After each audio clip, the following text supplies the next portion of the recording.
tumbling gymnast, one you can make in 3 parts. First, the trapeze, second, the gymnast, and thirdly, putting it all together. Let's have a look at the trapeze. Very simple. You just use sticks, and they can be any sort of sticks really, to make a sort of lopsided H like that, or a funny sort of rugby goalpost.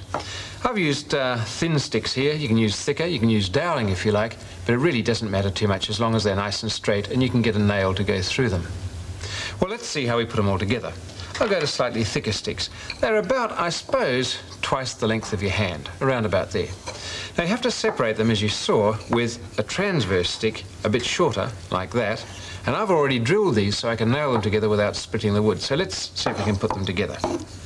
First of all, in goes the nail, and that nails into the crosspiece like that. Turn it over, do the same thing on the other side. In with the nail and biff it together. It doesn't matter if that's a fairly loose joint because the thing's going to be tied together with string anyway. In fact, it has to be a loose joint for it all to work, but your hand should, in the final instance, be able to grip from one side to the other and squeeze those together. One last thing you must do, and that's to notch the top of them. I've cut a notch before I started around there and around there, so I can tie a loop of string right around both of those and it won't slip off. If you haven't done that before you start, you do that now and set the goalposts aside. Let's have a look at the gymnast stage 2. Well, the gymnast has a body of a cork and the head of part of a cork, and that's fairly easy to achieve with something like a hacksaw blade. Even if you haven't got a hacksaw, the blade will do. Just cut the end off a piece of cork, like that, or cork. Old wine corks are the best, and that gets pinned or nailed onto the body in this fashion. I'll use a nail.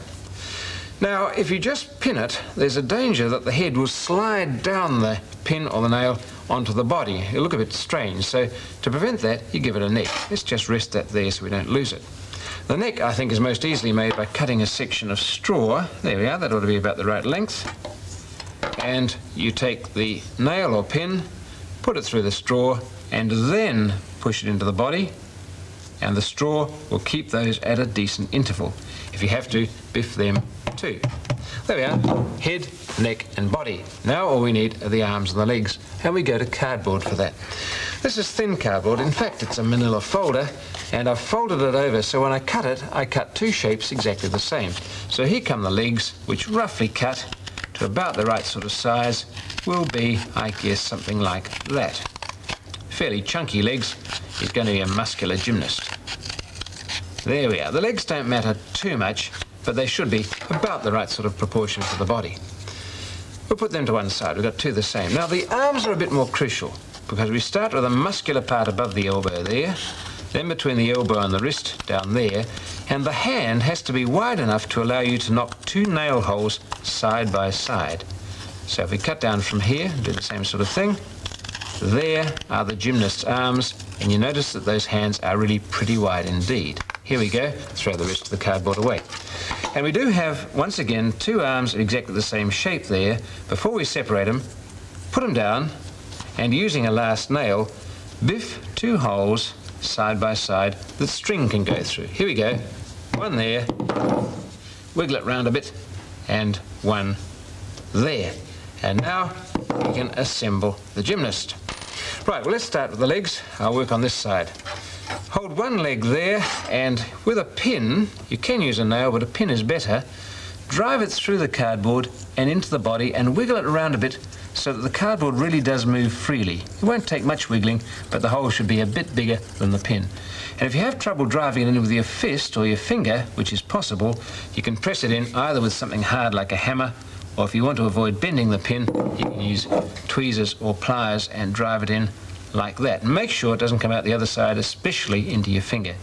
But leave the head not poking out too much, otherwise it'll foul the arm. Now notice that that leg swings pretty freely, and that's what you need. Put the other one on the other side directly opposite, and then you go to the arms. And once again, use a pin through them, drive the pin through and wiggle it round so everything is a nice loose fit, and put the arm on, and this is very important, right above the leg. Same sort of thing, drive it in with tweezers if you must, and put the other arm exactly opposite on the other side of the body.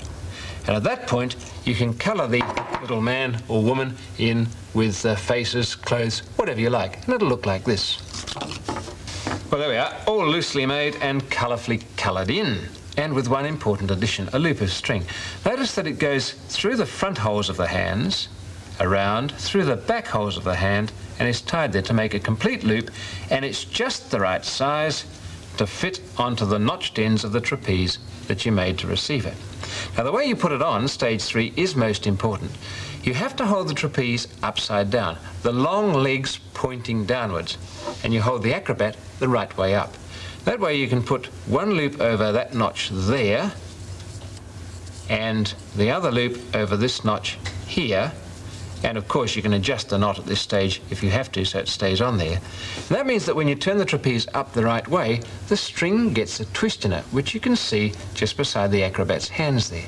Now, that twist is most important because when you now squeeze on the bottom of the trapeze, that adds tension to this string and the twist comes out and the acrobat stands up like that.